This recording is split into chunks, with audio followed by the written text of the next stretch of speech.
Hi friends, എല്ലാവർക്കും എൻ്റെ പുതിയ ചാനലിലേക്ക് സ്വാഗതം. ഈ ചാനലിൽ ഞാൻ സിനിമയുടെ മുഴുവൻ കഥയും പറയുന്നതായിരിക്കും. ഇന്ന് ഞാൻ വന്നിരിക്കുന്നത് 8 AM മെട്രോ എന്ന ഹിന്ദി സിനിമയുടെ കഥയുമായിട്ടാണ്. സിനിമയുടെ തുടക്കത്തിൽ തന്നെ നമ്മൾ കാണുന്നത് നായികയായ ഇരാവതി അവളുടെ അനുഭവങ്ങൾ ഒരു ബുക്കിൽ എഴുതുന്നതായിട്ടാണ്. അപ്പോൾ അവൾ പറയുകയാണ്, ഞാൻ ഒരിക്കലും ഹൈദരാബാദിൽ തനിച്ചു പോകുമെന്ന് വിചാരിച്ചതല്ല. അതുപോലെ തന്നെ ഒരു അപരിചിതനായിട്ട് സൗഹൃദത്തിലാവുമെന്നും ഞാൻ വിചാരിച്ചതല്ല എന്നാണ് അവൾ പറയുന്നത്. പിന്നീട് കഥ പോകുന്നത് ഫ്ലാഷ് ബാക്കിലേക്കാണ്. 1 മാസം മുമ്പുള്ള കഥയാണ് പിന്നെ കാണിക്കുന്നത്. ഇരാവതിയുടെ 2 കുട്ടികളെയും ഹസ്ബൻഡിനെയാണ് തുടക്കത്തിൽ കാണിക്കുന്നത്. ഇരാവതിയുടെ ഹസ്ബൻഡ് ഒരു ഓഡിറ്ററാണ്. ഹസ്ബൻഡും കുട്ടികളും പോയതിനു ശേഷം കട്ടൻ കാപ്പിയൊക്കെ ഉണ്ടാക്കി അത് കുടിച്ചിട്ട് ബുക്കിൽ ഇങ്ങനെ എഴുതിക്കൊണ്ടിരിക്കുകയാണ്. അപ്പോഴാണ് അനിയത്തിയുടെ കോൾ വരുന്നത്. എനിക്ക് പെട്ടെന്ന് ബ്ലീഡിങ് ആയതുകൊണ്ട് ഞാനിപ്പോൾ ഹോസ്പിറ്റലിൽ അഡ്മിറ്റ് ആണ് എന്നാണ് അനിയത്തി പറയുന്നത്. അപ്പോൾ നീ അഭിരാമിന് ഫോൺ ചെയ്തില്ലേ എന്ന് ചോദിക്കുമ്പോൾ അഭിരാം 4-5 ദിവസം മുമ്പ് US പോയി എന്നാണ് അനിയത്തി പറയുന്നത്. ഒറ്റയ്ക്ക് ട്രെയിനിൽ വരാൻ എന്നെക്കൊണ്ട് സാധിക്കില്ല, അതുകൊണ്ട് അദ്ദേഹത്തിനെ കൺവിൻസ് ചെയ്ത് ഞാൻ വരാൻ നോക്കാം. അതുവരെ ജയ ആൻറ്റിയോട് പറഞ്ഞ് അവിടെ വന്ന് നിൽക്കാൻ പറയാം എന്നാണ് ഇരാവതി പറയുന്നത്. ഞാൻ അമ്മയെ ഒരുപാട് മിസ് ചെയ്യുന്നു, നീ വരുമ്പോൾ അമ്മയുടെ ഒരു സാരി കൊണ്ടുവരാൻ മറക്കരുത് എന്ന് അനിയത്തി പറയുന്നു. അനിയത്തിയുടെ അടുത്ത് പോകേണ്ട കാര്യം ഇരാവതി ഹസ്ബൻഡിൻ്റെ അടുത്ത് പറയുകയാണ്. അപ്പോൾ ഹസ്ബൻഡ് പറയുന്നത്, എനിക്ക് ഒരുപാട് ജോലിയുണ്ട്, അതുകൊണ്ട് എനിക്ക് വരാൻ സാധിക്കില്ല എന്ന്. അത് കേട്ടപ്പോൾ ഇരാവതിയുടെ കണ്ണ് നിറഞ്ഞു പോകണം. അവൾ പറയണേ, എനിക്ക് ഒറ്റയ്ക്ക് ട്രെയിനിൽ പോകാൻ സാധിക്കില്ല എന്ന് നിങ്ങൾക്ക് അറിയുന്നതല്ലേ എന്ന്. ഇത് കേൾക്കുമ്പോൾ ഹസ്ബൻഡിന് ദേഷ്യം വരികയാണ്. അച്ഛനും അമ്മയും ഉണ്ടായിരുന്നെങ്കിൽ എന്ന വിഷമത്തോടെ അവൾ പറയുകയാണ്. ഇത് കേൾക്കുമ്പോൾ ഹസ്ബൻഡിനും വിഷമമാവുന്നു. അദ്ദേഹം പറയും, എനിക്ക് ഒട്ടും വരാൻ പറ്റാത്തതുകൊണ്ടല്ലേ ഞാൻ വരാത്തത്, അല്ലെങ്കിൽ ഞാൻ നിന്നെ തനിച്ചയക്കുമോ, നിനക്ക് ട്രെയിനിൽ പോകാൻ പറ്റുന്നില്ലെങ്കിൽ ഞാൻ നിനക്ക് ടാക്സി ബുക്ക് ചെയ്യാം എന്ന് പറയുന്നു. പിന്നെ നമ്മൾ കാണുന്നത് ഇരാവതി ഒറ്റയ്ക്ക് ട്രെയിനിൽ പോകുന്നതാണ്. ട്രെയിനിലിരിക്കുമ്പോൾ തന്നെ അവൾ പേടിച്ച് വിറച്ചിട്ടാണ് ട്രെയിനിലിരിക്കുന്നത്. കുറച്ചു നേരം കഴിഞ്ഞതിന് ശേഷം അവൾ ബുക്ക് എടുത്ത് അവൾ മനസ്സിൽ തോന്നുന്ന കാര്യങ്ങളൊക്കെ ഇങ്ങനെ എഴുതുകയാണ്. ഇരാവതി നേരെ പോകുന്നത് ഹോസ്പിറ്റലിലേക്കാണ്. അവിടെ അനിയത്തിയോടൊപ്പം ജയന്തിയും ഉണ്ടായിരുന്നു. ഇരാവതി അമ്മയുടെ സാരി അനിയത്തിക്ക് കൊടുക്കുന്നു. അത് കണ്ടതും അനിയത്തി വളരെ ഇമോഷണലായി കരയുകയാണ്. അപ്പൊ അവിടേക്ക് ഡോക്ടർ വരികയാണ്. ഡോക്ടറോട് തന്റെ അനിയത്തിയുടെ ഹെൽത്തിനെ കുറിച്ച് എല്ലാം ഇരാവതി ചോദിച്ചു മനസ്സിലാക്കുന്നു. ഇനി വീട്ടിലേക്ക് പോകുന്നുവെന്ന് അനിയത്തി ചോദിക്കുന്നു. താഴെ പോയ ഓട്ടോ കിട്ടില്ലേ എന്ന് ഇരാവതി ചോദിക്കുന്നു. ഓട്ടോയിൽ പോകണ്ട, മെട്രോയിൽ പോയാൽ മതി, അതാവുമ്പോൾ 20 മിനിറ്റ് കൊണ്ട് വീടെത്താം എന്ന് അനിയത്തി പറയുന്നു. ഇനിയും എന്നെ കൊണ്ട് ട്രെയിൻ യാത്ര ചെയ്യാൻ പറ്റില്ല എന്നാണ് ഇരാവതി പറയുന്നത്. മെട്രോയിലാണെങ്കിൽ 50 രൂപ കൊണ്ട് വീടെത്താം, ഓട്ടോയിലാണെങ്കിൽ 500 രൂപ കൊടുക്കേണ്ടി വരുമെന്ന് അനിയത്തി പറയുന്നു. അത് കേട്ടപ്പോൾ ഇരാവതി മെട്രോയിൽ പോകാൻ തയ്യാറാവുകയാണ്. സ്റ്റേഷനിലെത്തിയ ഇരാവതി ട്രെയിനിന്റെ ശബ്ദം കിട്ടുന്നതും പേടിച്ച് വിറച്ച് വിയർത്ത് കുളിക്കുകയാണ്. പിന്നെ കാണിക്കുന്നത് അവളുടെ കുട്ടിക്കാലമാണ്. ഇരാവതി ട്രെയിനിൽ അച്ഛനോടൊപ്പം യാത്ര ചെയ്യണം. സിഗരറ്റ് വാങ്ങിക്കാനായി അച്ഛൻ പുറത്തേക്ക് ഇറങ്ങുകയാണ്. അപ്പോഴേക്കും ട്രെയിൻ സ്റ്റാർട്ടാവുന്നു. അത് കണ്ടതും ഇരാവതി അച്ഛ എന്ന് വിളിച്ചുകൊണ്ട് അവിടെ നിന്ന് ഓടുകയാണ്. പിന്നെ കാണിക്കുന്നത് ട്രെയിനിന്റെ ശബ്ദം കേട്ട് പേടിച്ച ഇരാവതി വീഴാൻ പോവുകയും വീഴാതെ ഇരിക്കണേ തൊട്ടടുത്ത് നിൽക്കുന്ന നായകനായ പ്രീതത്തിനെ പിടിച്ചു നിൽക്കുകയും ചെയ്യുന്നതാണ്. അവളുടെ അവസ്ഥ കണ്ട് പ്രീതം അവൾക്ക് കുടിക്കാനായി വെള്ളം നൽകുന്നു. പിന്നെ കാണിക്കുന്നത് അവർ രണ്ടാളും ട്രെയിനിലിരിക്കുന്നതാണ്. ഇരാവതി ആണെങ്കിൽ വല്ലാതെ പേടിച്ചു വിറച്ചിട്ടാണ് ട്രെയിനിലിരിക്കുന്നത്. ഇതെല്ലാം പ്രീതം ശ്രദ്ധിക്കുന്നുണ്ട്. അവളുടെ സൂട്ട് കേസ് അവിടെ നിന്ന് തെന്നി മാറുകയാണ്. പക്ഷെ അവൾക്കത് എടുക്കാൻ സാധിക്കുന്നില്ല. ഇത് കണ്ട പ്രീതം സൂട്ട് കേസ് എടുത്ത് അവൾക്ക് അരികിൽ വെച്ചു കൊടുക്കുന്നു. പിന്നെ നമ്മൾ കാണുന്നത് ഒരു ബുക്ക് സ്റ്റോളാണ്. അവിടെ ഒരാൾ തന്റെ ബുക്ക് സെയിൽ ചെയ്യാൻ ശ്രമിക്കുകയാണ്. അപ്പോൾ അവിടുത്തെ ഓണർ പറയുന്നത്, നിങ്ങൾ ഇതിനു മുമ്പ് തന്ന ബുക്ക് ഒരെണ്ണം പോലും ചിലവായിട്ടില്ല, ഇന്നത്തെ കാലത്ത് എല്ലാവരും ഫേസ്ബുക്കും ട്വിറ്ററാണ് നോക്കുന്നത് എന്നാണ് പറയുന്നത്. ഇത് കേട്ടുകൊണ്ട് അവിടെ എത്തിയ പ്രീതം, ഈ ബുക്ക് എല്ലാം ഞാൻ വാങ്ങിക്കോളാം എന്ന് പറയുന്നു. ഇത് കേട്ട അയാൾ പ്രീതത്തിനോട് നന്ദി പറഞ്ഞ് അവിടെ നിന്നും പോവുകയാണ്. പ്രീതം സ്ഥിരമായി വരുന്ന ബുക്ക് സ്റ്റോളാണത്. ഞാൻ രാവിലെ മെട്രോയിൽ ഒരാളെ കണ്ടു, ഒരു വല്ലാതെ പേടിച്ച് വിറച്ചിട്ടാണ് ഇരുന്നത്. ശ്വാസം വിടാൻ പോലും വല്ലാതെ ബുദ്ധിമുട്ടുന്നുണ്ടായിരുന്നു. അതുമല്ലാതെ വല്ലാതെ വേർത്ത് കുളിച്ചിട്ടുണ്ടായിരുന്നു. ഇതിനെപ്പറ്റി വല്ല ബുക്കും ഉണ്ടെങ്കിൽ തരാൻ പ്രീതം അയാളോട് പറയുന്നു. അയാൾ പ്രീതത്തിന് 2 ബുക്ക് എടുത്ത് കൊടുക്കുന്നു. അത് വാങ്ങി പ്രീതം അവിടെ നിന്ന് പോവുകയാണ്. ഈ സമയം ഇരാവതി തന്റെ അനിയത്തിയുടെ വീട്ടിലെത്തുന്നു. വാതിൽ തുറന്നതും തന്റെ അനിയത്തിയുടെ 25ാമത്തെ ബർത്ത്ഡേ സെലിബ്രേറ്റ് ചെയ്തതിന്റെ ഡെക്കറേഷനാണ് ഇരാവതി ആദ്യം കാണുന്നത്. അഭിരാം വൈഫിനെ ഒരുപാട് സ്നേഹിക്കുന്നുണ്ടെന്നും 25ാം ബർത്ത്ഡേക്ക് 25 ഗിഫ്റ്റാണ് നൽകിയതെന്നും അവിടുത്തെ സർവന്റ് ഇരാവതിയോട് പറയുന്നു. ഇവിടുന്ന് ഹോസ്പിറ്റലിലേക്ക് ബസ്സിൽ എങ്ങനെയാണ് പോകുന്നതെന്ന് ഇരാവതി സർവന്റിനോട് ചോദിക്കുന്നു. ബസ്സിൽ പോവുകയാണെങ്കിൽ ഹോസ്പിറ്റലിൽ എത്താൻ 2-3 മണിക്കൂറാവും, അപ്പോൾ ടിഫൻ തണുത്തു പോവും, അതുകൊണ്ട് മെട്രോയിൽ പോയാൽ മതി എന്ന് സർവന്റും പറയുന്നു. ഇരാവതി തന്റെ വിഷമങ്ങൾ പറയാനായി ഹസ്ബൻഡിന് ഫോൺ ചെയ്യണം. പക്ഷെ ഹസ്ബൻഡ് അതൊന്നും കേൾക്കാൻ നിൽക്കുന്നില്ല, കാരണം അയാൾ വല്ലാത്ത തിരക്കിലായിരുന്നു. ഹസ്ബൻഡിന്റെ ഈ സ്വഭാവം അവളെ വല്ലാതെ വിഷമിപ്പിക്കുന്നുണ്ട്. ഈ സമയം പ്രീതം തന്റെ മുറിയിലിരുന്ന് പാനിക് അറ്റാക്ക് എങ്ങനെയാണ് ഉണ്ടാകുന്നതെന്ന് വായിച്ചു മനസ്സിലാക്കുകയാണ്. അപ്പോൾ അദ്ദേഹത്തിന്റെ ഭാര്യയായ മൃദുല കടന്നു വരുന്നു. ഉറങ്ങാൻ സമയമായില്ലേ എന്ന് ചോദിക്കുന്നു. പ്രീതയും മൃദുലയും വളരെ സ്നേഹത്തോടു കൂടിയാണ് കഴിയുന്നത്. കുറച്ചു നേരം കഴിഞ്ഞ് വരാമെന്ന് പറയുകയാണെങ്കിലും പിന്നീട് പ്രീതത്തിന് ബുക്ക് വായിക്കാൻ സാധിക്കുന്നില്ല. ബുക്ക് എടുത്തു വെച്ച് പ്രീതം വൈഫിന്റെ അടുത്തേക്ക് പോവുകയാണ്. രാവിലെ ഇരാവതി മെട്രോയിൽ കയറാൻ ശ്രമിക്കുകയാണ്. പക്ഷെ അവൾക്ക് അതിന് കഴിയുന്നില്ല. അത് കണ്ടുകൊണ്ടാണ് പ്രീതം അവിടേക്ക് വരുന്നത്.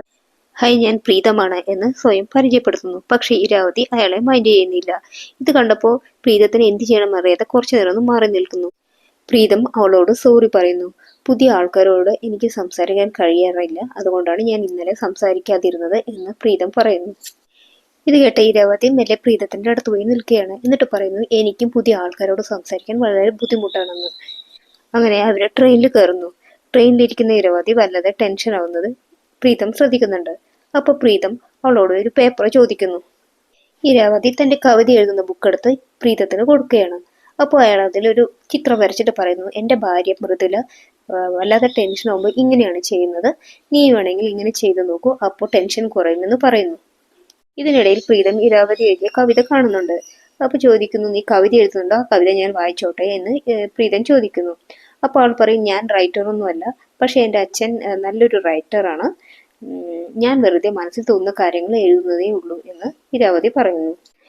അവർ പരസ്പരം വായിച്ച പുസ്തകങ്ങളെക്കുറിച്ചും കവിതകളെക്കുറിച്ചും സംസാരിച്ചുകൊണ്ട് വരികയാണ്. ഈ സമയം തന്റെ പേടിയെക്കുറിച്ച് ഇരാവതി പാടെ മറന്നുപോകുന്നു. റെയിൽവേ സ്റ്റേഷൻ എത്തിയപ്പോൾ അവൾക്ക് വല്ലാതെ സന്തോഷം തോന്നുകയാണ്. കാരണം അവൾ ഒട്ടും പേടിയില്ലാതെയാണ് അന്ന് യാത്ര ചെയ്തത്. ഹോസ്പിറ്റലിലെത്തിയ അവളോട് മെട്രോ യാത്ര എങ്ങനെയുണ്ടായിരുന്നു എന്ന് അനിയത്തി ചോദിക്കുന്നു. ഒരാൾ കുടിക്കാൻ വെള്ളം തന്നെന്നും നമ്മുടെ കൂടെ ഒരാൾ സംസാരിക്കാനുണ്ടെങ്കിൽ നമ്മുടെ എല്ലാ പ്രോബ്ലങ്ങളും നമ്മൾ മറന്നു പോകുമെന്നും അവൾ അനിയത്തിയോട് പറയുകയാണ്. വീട്ടിലേക്ക് പോകുന്ന ഇരാവതി വഴിയിൽ വെച്ച് തന്റെ അനിയത്തിയുടെ അഭിപ്രായ കപ്പിൾസിനെ കാണുകയാണ്. അവരെപ്പോഴും വീട്ടിൽ വഴക്കാണ്. പക്ഷെ ഇരാവതിയെ കണ്ടപ്പോൾ അവർ നല്ല സ്നേഹമുള്ള കപ്പിൾസ് ആയിട്ട് അഭിനയിക്കുകയാണ്. ഇത് കാണുമ്പോൾ ഇരാവതിക്ക് ചിരി വരുന്നുണ്ട്. പിറ്റേ ദിവസം രാവിലെ അനിയത്തിക്കുള്ള ഫുഡുമായി ഇരാവതി മെട്രോയിൽ എത്തുകയാണ്. അവൾ അവിടെ എത്തിയതും നോക്കുന്നത് പ്രീതമുണ്ടോ എന്നാണ്. പ്രീതത്തിനെ കണ്ടതും തന്റെ ഫോൺ എടുത്തിട്ട് അവൾ സംസാരിക്കുന്നത് മാറ്റി അഭിനയിക്കുന്നു. എന്നിട്ട് പ്രീതത്തിനോട് പറയാണ്, ഞാൻ ആക്ച്വലി ട്രെയിനിൽ കയറേണ്ടതായിരുന്നു, പക്ഷെ ഫോൺ വന്നതുകൊണ്ടാണ് ഞാൻ കയറാതിരുന്നത് എന്ന് പറയുന്നു. എപ്പോഴും ഇതേ സമയത്താണോ വരുന്നത് എന്ന് അവൾ പ്രീതത്തോട് ചോദിക്കുന്നു. രാവിലെ എപ്പോഴും 8 മണിക്കും അതുപോലെ വൈകിട്ടാണെങ്കിൽ 6 മണിക്കുള്ള ട്രെയിനിലാണ് ഞാൻ എപ്പോഴും വരുന്നതെന്ന് പ്രീതം പറയുന്നു. ഇത് കേൾക്കുമ്പോൾ ഇരാവതിക്ക് സന്തോഷമാവുകയാണ്. എന്റെയും സമയം സെയിം ആണെന്ന് ഇരാവതി പറയുന്നു. ഹൈദരാബാദിൽ എന്തൊക്കെ സ്പെഷ്യൽ കണ്ടു എന്ന് പ്രീതം ഇരാവതിയോട് ചോദിക്കുന്നു. ഞാൻ അനിയത്തിയുടെ ഡെലിവറി ആയിട്ട് ബിസിയാണ്, കുറച്ച് ദിവസം കൊണ്ട് തന്നെ അവളുടെ ഡെലിവറി ഉണ്ടാകും, അതുകൊണ്ട് ഞാൻ ഹൈദരാബാദ് എവിടെയും കണ്ടിട്ടില്ല എന്ന് പറയുന്നു. ഹൈദരാബാദിൽ ഇറാനി ചായ വളരെ ഫേമസ് ആണ്, അതുപോലും കുടിച്ചിട്ടില്ലേ എന്ന് ചോദിക്കുന്നു. ചായയേക്കാൾ ഇഷ്ടം ഫിൽറ്റർ കോഫിയാണെന്ന് ഇരാവതി പറയുന്നു. ഹോസ്പിറ്റലിലാണെങ്കിൽ ഇൻസ്റ്റന്റ് കോഫിയാണ്, അത് അവൾക്കൊട്ടും ഇഷ്ടമല്ല എന്നാണ് ഇരാവതി പറയുന്നത്. എന്നാൽ നമുക്ക് ട്രെയിൻ ഇറങ്ങിയിട്ട് കാപ്പി കുടിക്കാൻ പോകാമെന്ന് പറയുന്നു. അനിയത്തി ഭക്ഷണത്തിന് വേണ്ടി വെയിറ്റ് ചെയ്യും, അതുകൊണ്ട് എനിക്ക് പെട്ടെന്ന് പോകണമെന്നാണ് ഇരാവതി പറയുന്നത്. വെറും 5 മിനിറ്റുള്ള കാര്യമല്ലേ ഉള്ളൂ എന്ന് പറയുമ്പോൾ ഇരാവതി സമ്മതിക്കുകയാണ്. അങ്ങനെ അവരുടെ സൗഹൃദം വളരുകയാണ്. അവരെന്നും രാവിലെയും വൈകിട്ടും ഒരുമിച്ച് യാത്ര ചെയ്യാൻ തുടങ്ങുന്നു. എവിടേക്ക് പോകാനാണ് ഇങ്ങനെ ഹീറോ മാതിരി ഒരുങ്ങുന്നതെന്ന് ഓഫീസിൽ പോകാൻ റെഡിയാകുന്ന പ്രീതത്തിനോട് മൃദുല ചോദിക്കുന്നു. എനിക്ക് സീനിയർ മാനേജറോട് മീറ്റിംഗ് ഉണ്ട് എന്നാണ് പ്രീതം പറയുന്നത്. ട്രെയിനിൽ വെച്ച് തന്റെ അനിയത്തി റിയയുടെ നൈബറായ കപ്പിൾസിനെ കുറിച്ച് ഇരാവതി പ്രീതത്തോട് പറയുകയാണ്. അവർക്ക് 2 ഫേസാണുള്ളത്. അവർ വീട്ടിൽ നിന്നും വഴക്കാണ്, പക്ഷെ ഫേസ്ബുക്കിലും റീൽസിലും അവരെ ഹാപ്പി ആയിട്ടാണ് കാണുന്നത്. ഇത് കേൾക്കുമ്പോൾ പ്രീതം ഒരു ഗോത്രവർഗത്തെക്കുറിച്ചും അവരുടെ ജീവിത രീതിയെക്കുറിച്ചും വിവരിക്കുകയാണ്. പക്ഷെ ഇത് ഇരാവതിക്ക് ഉൾക്കൊള്ളാൻ കഴിയുന്നില്ല. അവർ തമ്മിൽ വഴക്കടിക്കുകയാണ്. അങ്ങനെ മൂഡ് ഓഫ് ആയിട്ടാണ് ഇരാവതി ഹോസ്പിറ്റലിൽ എത്തുന്നത്. തന്റെ ബെസ്റ്റ് ഫ്രണ്ടായ ശ്രുതിയുടെ ഹസ്ബൻഡ് ശ്രുതിയോട് വളരെ സ്നേഹത്തോടു കൂടിയാണ് പെരുമാറുന്നതെന്നും പക്ഷെ അവൾ അറിയാതെ അയാൾക്ക് വേറൊരു അഫെയറും ഉണ്ടെന്നും പറയുന്നു. ഇങ്ങനെയുള്ള സമയത്ത് ശ്രുതി എങ്ങനെയാണ് പ്രതികരിക്കേണ്ടതെന്നാണ് അനിയത്തി ഇരാവതിയോട് ചോദിക്കുന്നത്. ഈ സമയത്ത് നീ എന്തിനാണ് മറ്റുള്ളവരുടെ കാര്യം ആലോചിച്ച് ടെൻഷൻ അടിക്കുന്നത് എന്നാണ് ഇരാവതി ചോദിക്കുന്നത്. ഈ ലോകത്ത് എനിക്ക് വിശ്വസിക്കാൻ പറ്റിയത് നീ മാത്രമേ ഉള്ളൂ എന്ന് അനിയത്തി ഇരാവതിയോട് പറയുന്നു. ഞാൻ മാത്രമല്ല, അഭിരാമും ഉമേഷും എല്ലാവരും നിനക്ക് വിശ്വസിക്കാൻ പറ്റിയവരാണ്. ഞാൻ അഭിരാമിന് ഫോൺ ചെയ്യട്ടെ എന്ന് ഇരാവതി ചോദിക്കുന്നു. US ഈ സമയം രാത്രിയാണ്, അതുകൊണ്ട് ഇപ്പൊ വിളിക്കേണ്ട എന്ന് അനിയത്തി പറയുന്നു. ഓഫീസിലെത്തിയ പ്രീതത്തിനോട് ഞാൻ ഇനി റിട്ടയർഡ് ആവാൻ പോവുകയാണെന്നും എന്റെ സ്ഥാനത്തേക്ക് നീ വരണമെന്നും മാനേജർ പറയുന്നു. പക്ഷേ പ്രീതത്തിന് അതിന് താല്പര്യം കാണുന്നില്ല. അപ്പോൾ അയാൾ പറയണ, നീ വന്നില്ലെങ്കിലും വേറെ ആരെങ്കിലും ഈ സ്ഥാനത്തിൽ വരുന്നതായിരിക്കും, പക്ഷെ നിനക്കതൊരു വലിയ നഷ്ടമായിരിക്കും എന്ന് മാനേജർ പറയുന്നു. അപ്പൊ ഞാൻ അതിനെക്കുറിച്ച് ചിന്തിക്കാമെന്നാണ് പ്രീതം പറയുന്നത്. പിറ്റേ ദിവസം രണ്ടുപേരും പിണക്കം മറന്ന് വീണ്ടും സംസാരിക്കാൻ തുടങ്ങുന്നു. ഇന്നലെ ഞാൻ പറഞ്ഞതിന് സോറി എന്ന് പറഞ്ഞുകൊണ്ട് അവൾക്കൊരു ബുക്ക് നൽകുകയാണ് വായിക്കാനായിട്ട്. രാത്രി അത് മുഴുവൻ വായിച്ച് ഇരാവതി കരയുന്നുണ്ട്. രാത്രി വായിച്ച ബുക്കിനെ കുറിച്ച് പ്രീതത്തിനോട് ഇരാവതി സംസാരിക്കുകയാണ്. അതിലെ വരികൾ പലതും എനിക്ക് വേണ്ടി എഴുതിയതുപോലെയുണ്ട് എന്നും റൈറ്ററിനെ കാണുകയാണെങ്കിൽ അതിലെ രണ്ടു പേർക്കും എന്താണോ സംഭവിച്ചതെന്ന് ചോദിച്ച് മനസ്സിലാക്കാമെന്നും ഇരാവതി പറയുന്നു. ആളുകൾ മനസ്സിലുള്ള കാര്യം പറയാൻ എന്തിനാണ് ജീവിതത്തിന്റെ അവസാനം വരെ കാത്തിരിക്കുന്നത് എന്നാണ് ഇരാവതി ചോദിക്കുന്നത്. മരിക്കുന്നതിന് കുറച്ചുനാൾ മുമ്പാണ് ഇരാവതിയുടെ അച്ഛൻ അവളോട് സ്നേഹം കാണിച്ചതെന്നും ചെറുപ്പത്തിൽ റിയ ക്ലാസ്സിൽ ഫസ്റ്റ് ആയതുകൊണ്ട് അവളെ എങ്ങും പ്രശംസിക്കുകയും ഇരാവതിയുടെ കഴിവ് കാണാതെ പോവുകയും അതിൽ അദ്ദേഹം മരിക്കുന്നതിന് മുമ്പ് മാപ്പ് പറയുകയും ചെയ്തെന്ന് ഇരാവതി പ്രീതത്തിനോട് പറയുന്നു. എങ്ങനെയാണ് നിനക്ക് ഈ കഴിവ് കിട്ടിയതെന്ന് ഇപ്പോഴാണ് മനസ്സിലായതെന്നും നിന്റെ കവിത വളരെ യൂണിക്കാണെന്നും പറഞ്ഞ് പ്രീതം അവളെ പ്രശംസിക്കുന്നു. ഇതെല്ലാം അവൾ അനിയത്തി റിയയോട് പറയുന്നുണ്ട്. പക്ഷെ റിയയ്ക്ക് അത് അത്ര ഇഷ്ടപ്പെടുന്നില്ല. അയാളുടെ പ്രശംസ എനിക്ക് ഫേക്ക് ആയിട്ടാണ് തോന്നുന്നതെന്നും ഈ ലോകത്തിൽ എല്ലാവർക്കും രണ്ട് മുഖമുണ്ടെന്നും നിനക്ക് ഈ ലോകത്തിനെ കുറിച്ച് ഒന്നും അറിയുന്നില്ലെന്നും റിയ പറയുന്നു. ആദ്യമായിട്ടാണ് ഒരാൾ എന്നെ ഇത്ര മനസ്സിലാക്കുന്നതെന്നും അയാളുടെ പ്രശംസ ഫേക്ക് അല്ലെന്നും ഇരാവതി പറയുന്നു. ജീവിതത്തിൽ എല്ലാം കിട്ടിയിട്ടും സന്തോഷം വേറെ എവിടെ കണ്ടെത്താൻ ശ്രമിക്കുന്നത് എന്തുകൊണ്ടാണെന്നാണ് റിയ ചോദിക്കുന്നത്.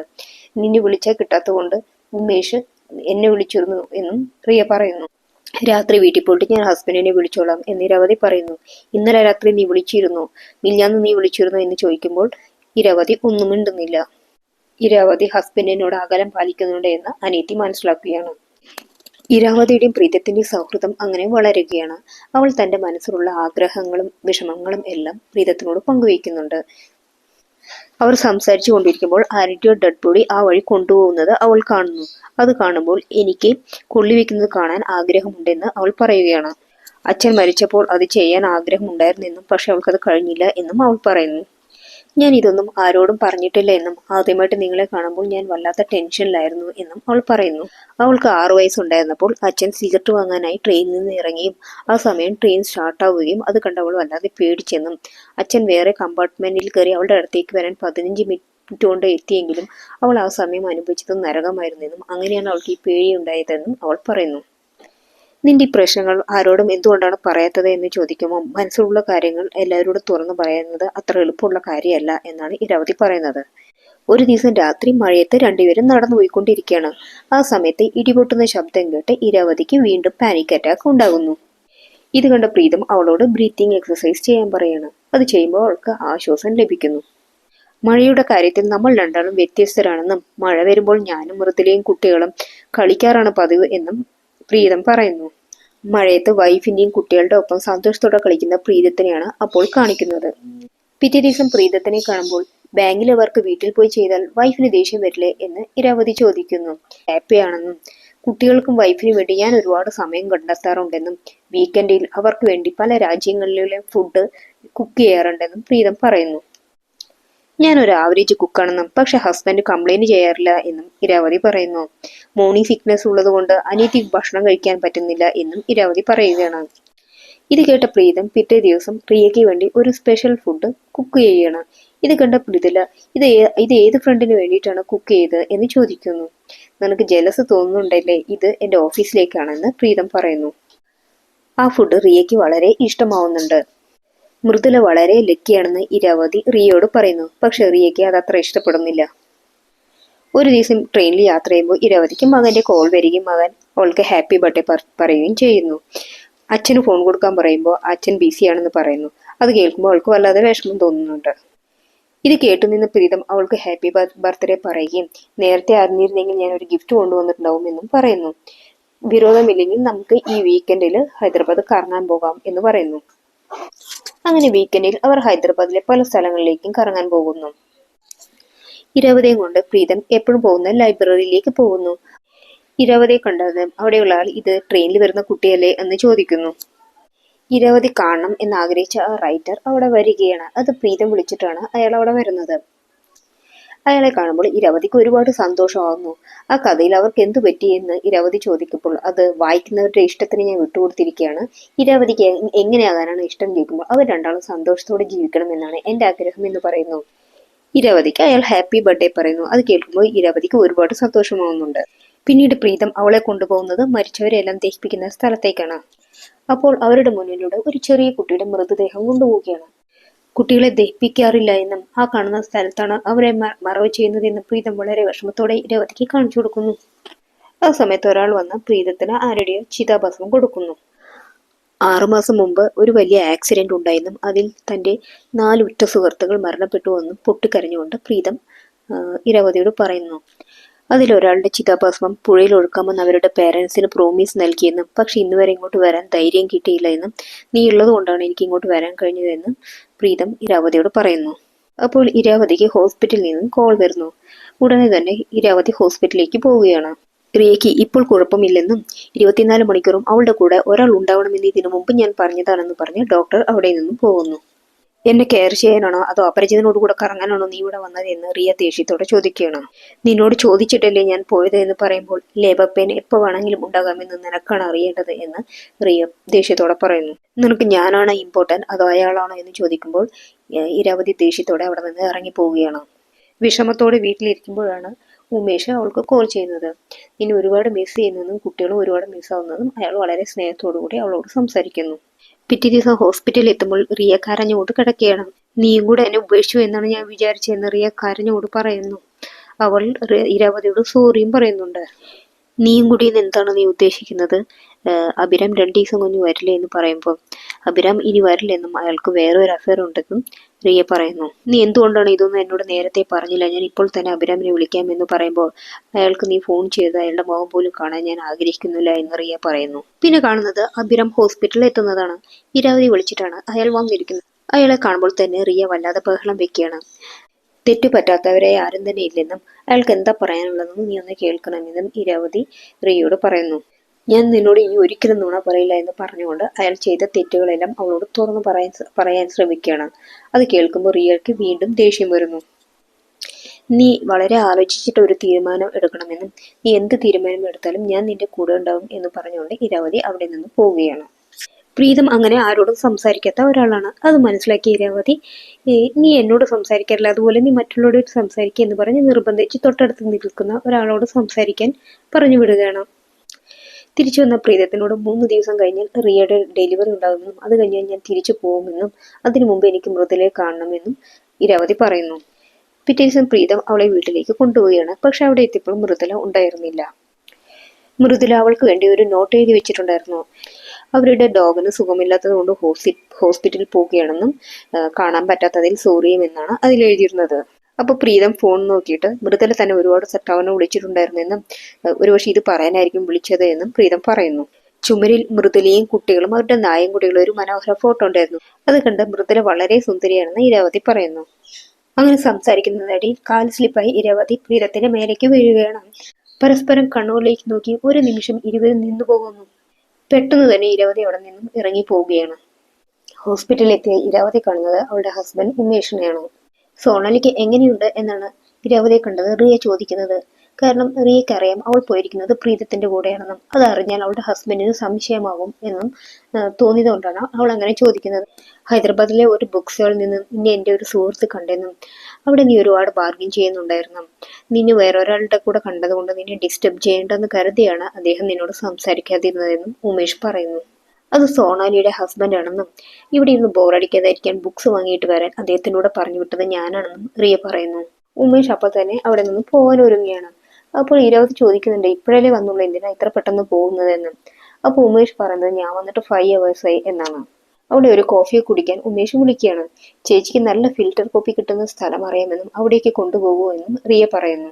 എന്നും പ്രീതത്തിനൊപ്പം ഇരുന്ന് കോഫി കുടിക്കുന്ന സ്ഥലത്തേക്ക് ഇരാവതി ഉമേഷിനെ കൊണ്ടുപോകുന്നു. അവിടെ വെച്ച് ഉമേഷ് അവൾക്ക് ഒരു ഗിഫ്റ്റ് നൽകുകയും ട്രെയിന് സമയമായി എന്ന് പറഞ്ഞ് യാത്ര കഴിഞ്ഞ് അവിടെ നിന്ന് പോവുകയും ചെയ്യുന്നു. ആ ഗിഫ്റ്റ് ഓപ്പൺ ചെയ്തപ്പോൾ അതിലൊരു സ്വർണ്ണവലയും അതിൻ്റെ ഒപ്പം ഒരു കുറിപ്പും ഉണ്ടായിരുന്നു. എൻ്റെ ഏറ്റവും കഷ്ടമുള്ള സമയത്താണ് നീ എൻ്റെ കൂടെ നിന്നതെന്നും വളരെ വൈകി ബർത്ത്ഡേ വിഷ് പറഞ്ഞതിന് സോറി എന്നുമാണ് അതിലെഴുതിയിരുന്നത്. ഇതിനിടയിൽ അഭിരാം ദിവസവും റിയയെ കാണാൻ വരികയും അവളെ കൺവിൻസ് ചെയ്യാൻ ശ്രമിക്കുകയും ചെയ്യുന്നുണ്ടായിരുന്നു. ജീവിതത്തിൽ ഇനി ഒരിക്കലും നുണ പറയില്ല എന്നും ഇവിടുന്ന് പോയാൽ നിന്റെ അടുത്ത് യാതൊരു കോണ്ടാക്റ്റും വെക്കുന്നില്ല എന്നും നീ എൻ്റെ അവസ്ഥ മനസ്സിലാക്കണമെന്നും ഇരാവതി പ്രീതത്തിനോട് പറയുന്നു. അത് പറയുമ്പോൾ ഇരാവതിയുടെ കണ്ണ് നിറയുന്നുണ്ടായിരുന്നു. റിയ ഒരു പെൺകുഞ്ഞിന് ജന്മം നൽകുന്നു. അഭിരാം വന്ന് ആ കൊച്ചിനെടുത്ത് ലാളിക്കുന്നുണ്ട്. പക്ഷെ റിയയ്ക്ക് അപ്പോഴും അഭിരാമിനോടുള്ള ദേഷ്യമൊന്നും കുറഞ്ഞിട്ടുണ്ടായിരുന്നില്ല. പ്രീതവും ഇരാവതിയും ഒരുമിച്ചുള്ള ലാസ്റ്റ് ദിവസമായിരുന്നു അന്ന്. പ്രീതം അവളുടെ കുട്ടികൾക്കായിട്ട് ഗിഫ്റ്റ് സമ്മാനിക്കുന്നു. നീ ഇന്നലെ എടുത്തത് വളരെ ശരിയായ ഒരു തീരുമാനമായിരുന്നു എന്നും ഇതുവരെ നമ്മുടെ റിലേഷൻഷിപ്പ് വളരെ മനോഹരമായിരുന്നു എന്നും അത് എന്നും മനോഹരമായി നിൽക്കട്ടെ. ഇനി ഇവിടെ നിന്ന് അങ്ങോട്ട് നമ്മൾ യാതൊരു കോണ്ടാക്റ്റും ഉണ്ടാവില്ല എന്നും പ്രീതം അവളോട് പറയുന്നു. വളരെ വിഷമത്തോടു കൂടിയാണ് രണ്ടാളും അന്ന് ട്രെയിനിൽ യാത്ര ചെയ്തത്. പ്രീതം അവളോട് എന്തോ പറയാൻ ശ്രമിക്കുമ്പോഴേക്കും ട്രെയിൻ സ്റ്റേഷനിൽ എത്തിയിരുന്നു. പരസ്പരം വേദനയോടുകൂടി അവർ ഒരു നിമിഷം നോക്കി നിൽക്കുന്നു. എല്ലാത്തിനും താങ്ക് യു എന്നാണ് ഇരാവതി പറയുന്നത്. താങ്ക് യു ഫോർ എവറിത്തിങ് എന്ന് പ്രീതവും അവളോട് പറയുന്നു. അങ്ങനെ വേദനയോടുകൂടി അവർ പിരിയുകയാണ്. ഹോസ്പിറ്റലിലെത്തിയ ഇരാവതി റിയോയോട് അവളുടെ പാനിക് അറ്റാക്കിനെ കുറിച്ചും അവൾക്ക് അതുവരെ ഉണ്ടായിരുന്ന പ്രശ്നങ്ങളെ കുറിച്ചും എല്ലാം അവളോട് തുറന്നു സംസാരിക്കുകയാണ്. നിനക്ക് ഇത്രയും വലിയൊരു പ്രശ്നം ഉണ്ടായിരുന്നെന്ന് എനിക്ക് അറിയില്ലായിരുന്നു എന്നും അതിന് സോറി എന്നും പറഞ്ഞുകൊണ്ട് റിയ അവൾക്കൊരു ഗിഫ്റ്റ് നൽകുകയാണ്. അപ്പോൾ അവൾക്ക് പ്രീതം പറഞ്ഞ വാക്കുകൾ ഓർമ്മ വരുന്നു. ഞാൻ ഇപ്പൊ വരാം എന്ന് പറഞ്ഞ് ഇരാവതി പെട്ടെന്ന് തന്നെ പ്രീതത്തിന്റെ വീട്ടിലേക്ക് പോവുകയാണ്. അവിടെ ആരും ഉണ്ടായിരുന്നില്ല. ജനൽ തുറന്ന് അവൾ കാണുന്നത് മൃദുലയുടെയും കുട്ടികളുടെയും ഫോട്ടോയിൽ പൂമാല ഇട്ടിട്ടുള്ളതാണ്. അവൾ അത് കണ്ടു വല്ലാതെ ഷോക്കാവുന്നു. ഇത് കണ്ടുകൊണ്ടാണ് പ്രീതം അവിടേക്ക് വരുന്നത്. നമ്മൾ ഇനി ഒരിക്കലും കാണില്ല എന്നല്ലേ പറഞ്ഞത് എന്ന് പ്രീതം അവളോട് ചോദിക്കുന്നു. നമ്മൾ ആദ്യമായി കണ്ട ദിവസം എന്റെ വെഡിങ് ആനിവേഴ്സറി ആയിരുന്നെന്നും സൂയിസൈഡ് ചെയ്യാനായിട്ടാണ് ഞാൻ അവിടെ വന്നതെന്നും വീഴാൻ പോകുന്ന നിന്നെ കണ്ടപ്പോൾ എന്റെ ചിന്ത കുറച്ചു നേരത്തേക്കെങ്കിലും സൂയിസൈഡിൽ നിന്ന് മാറിപ്പോയെന്നും പ്രീതം അവളോട് പറയുന്നു. ഞാൻ വെറും ആവറേജ് ആയ ഒരു ഹസ്ബൻഡും അച്ഛനുമായിരുന്നെന്നും എല്ലാവരെയും നഷ്ടപ്പെട്ടപ്പോഴായിരുന്നു അവരെ എത്രമാത്രം സ്നേഹിക്കാമായിരുന്നു എന്ന് തോന്നിപ്പോയതെന്നും പ്രീതം അവളോട് പറയുന്നു. പ്രീതം അവളോട് പറഞ്ഞതെല്ലാം അയാളുടെ സങ്കല്പങ്ങൾ മാത്രമായിരുന്നു. ഇനി ഒരിക്കലും സൂയിസൈഡ് ചെയ്യാൻ ശ്രമിക്കില്ല എന്ന് എനിക്ക് പ്രോമിസ് തരണം എന്ന് പറഞ്ഞ് കരഞ്ഞുകൊണ്ട് ഇരാവതി അവിടെ നിന്ന് പോകുന്നു. പിന്നെ നമ്മൾ കാണുന്നത് ഇരാവതിയുടെ ലൈഫിൽ ഒരുപാട് മാറ്റങ്ങൾ വരുന്നതാണ്. ജീവിച്ചിരിക്കുമ്പോൾ സ്നേഹിക്കുന്നതാണ് ഏറ്റവും വലിയ കാര്യം എന്ന് ഇരാവതി മനസ്സിലാക്കുന്നു. അവൾ കുട്ടികൾക്ക് ഇഷ്ടപ്പെട്ട ഭക്ഷണം ഉണ്ടാക്കുകയും അവർക്ക് കഥ പറഞ്ഞു കൊടുക്കാൻ സമയം കണ്ടെത്തുകയും അവർക്ക് ഡോഗ് വളർത്താൻ അനുവാദം കൊടുക്കുകയും ഒക്കെ ചെയ്യുന്നു. ഇതേസമയം പ്രീതമാണെങ്കിൽ വൈഫിനെയും കുട്ടികളെയും സ്നേഹിക്കാത്തതിന്റെ പേരിൽ കുറ്റബോധം കൊണ്ട് പൊട്ടി പൊട്ടി കരയുകയാണ്. അപ്പോഴാണ് ഇരാവതി എഴുതിയ കവിത പ്രീതം കാണുന്നത്. പ്രീതം അത് വായിച്ചു നോക്കിയാണ്. 2 ആഴ്ച പ്രീതത്തിനോടൊപ്പം സഞ്ചരിച്ചപ്പോൾ അവളുടെ ലൈഫിലുണ്ടായ മാറ്റങ്ങളെ കുറിച്ചാണ് ആ കവിതയിൽ പറഞ്ഞിരിക്കുന്നത്. പിന്നെ നമ്മൾ കാണുന്നത് റിയയുടെ കുട്ടീന്റെ പേരിടൽ ചടങ്ങാണ്. ചടങ്ങിന് ശേഷം ഇരാവതി തനിക്കൊരു ഫ്രണ്ടിനെ കാണാനുണ്ടെന്നും എന്റെ കൂടെ വരുമോ എന്നും ഹസ്ബൻഡിനോട് ചോദിക്കുന്നു. ഞാനിപ്പോൾ ഒരുപാട് ടയർഡെന്നും നീ പോയി കണ്ടാൽ മതിയെന്നും ഹസ്ബൻഡ് അവളോട് പറയുന്നു. ഇരാവതി പ്രീതത്തിനെ അന്വേഷിച്ച് ബുക്ക് സ്റ്റോളിലും ട്രെയിനിലും വീട്ടിലും എല്ലാവിടെയും പോകുന്നു. പക്ഷെ എവിടെയും പ്രീതത്തിനെ കാണാൻ സാധിക്കുന്നില്ല. 9 മാസത്തിന് ശേഷം പ്രീതം വീണ്ടും ആ ബുക്ക് സ്റ്റാളിലേക്ക് പോവുകയാണ്. ഇത്രയും നാൾ എവിടെയായിരുന്നു എന്ന് ആ ബുക്ക് സ്റ്റോളിലെ ഓണർ പ്രീതത്തിനോട് ചോദിക്കുന്നു. കുറെ നാളുകൾക്ക് ശേഷം ഒരു ഹിന്ദി ബുക്ക് വളരെ ഫേമസ് ആണെന്നും എല്ലാവരും ഇത് വാങ്ങിക്കുന്നുണ്ടെന്നും പറഞ്ഞ് ഒരു ബുക്ക് അയാൾ പ്രീതത്തിന് കൊടുക്കുകയാണ്. ആ ബുക്കിന്റെ പേര് 8 AM മെട്രോ എന്നാണ്. അത് എഴുതിയത് ഇരാവതിയാണ്. ഇത് അവരുടെ അച്ഛന്റെ പോയമാണെന്ന് പറഞ്ഞ് വേറൊരു ബുക്കും അയാൾ പ്രീതത്തിന് നൽകുന്നു. അതിൽ ആദ്യത്തെ വരി ഇങ്ങനെയാണ്: എനിക്ക് ഉറപ്പുണ്ട് ഈ ബുക്ക് നിങ്ങളുടെ കയ്യിലെത്തുമെന്ന്. ഒരിക്കലും കാണില്ല എന്ന് പറഞ്ഞിട്ട് വീണ്ടും കാണാൻ വന്നതിന് സോറി. ഒരു സ്ത്രീയും പുരുഷനും തമ്മിലുള്ള സൗഹൃദം സാധ്യമല്ലേ എന്നാണ് അതിൽ ചോദിക്കുന്നത്. നമ്മുടെ സൗഹൃദം ഞാൻ ഒരു ഭാഗ്യമായി കാണുന്നെന്നും എന്നെ ഹെൽപ്പ് ചെയ്തതുപോലെ താങ്കൾക്ക് മറ്റുള്ളവരെ സഹായിക്കാനും സാധിക്കുമെന്നും അവൾ പറയുന്നു. പക്ഷെ ഇതെല്ലാം സാധ്യമാകണമെങ്കിൽ ആദ്യം ഡിപ്രഷനിൽ നിന്ന് പുറത്തു വരണമെന്നും അതിനുവേണ്ടി അവൾ ഒരു കഥ പറയുകയും ചെയ്യുകയാണ്. നമ്മൾ സ്നേഹിക്കുന്നവരെല്ലാം നമുക്കൊരു ദിവസം നഷ്ടമാകുമെന്നും പക്ഷെ സ്നേഹം വേറൊരു രൂപത്തിൽ നമ്മുടെ മുന്നിൽ വരുമെന്നും അവൾ പറയുന്നു.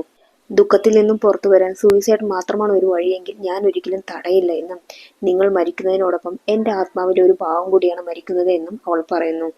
ആ ബുക്ക് പ്രീതത്തിന്റെ ലൈഫിൽ മാറ്റം വരുത്തുകയാണ്. പ്രീതം തന്റെ ഭാര്യയുടെ ചിതാഭസ്മം നദിയിൽ ഒഴുക്കുന്നതോടുകൂടി കഥ അവസാനിക്കുന്നു.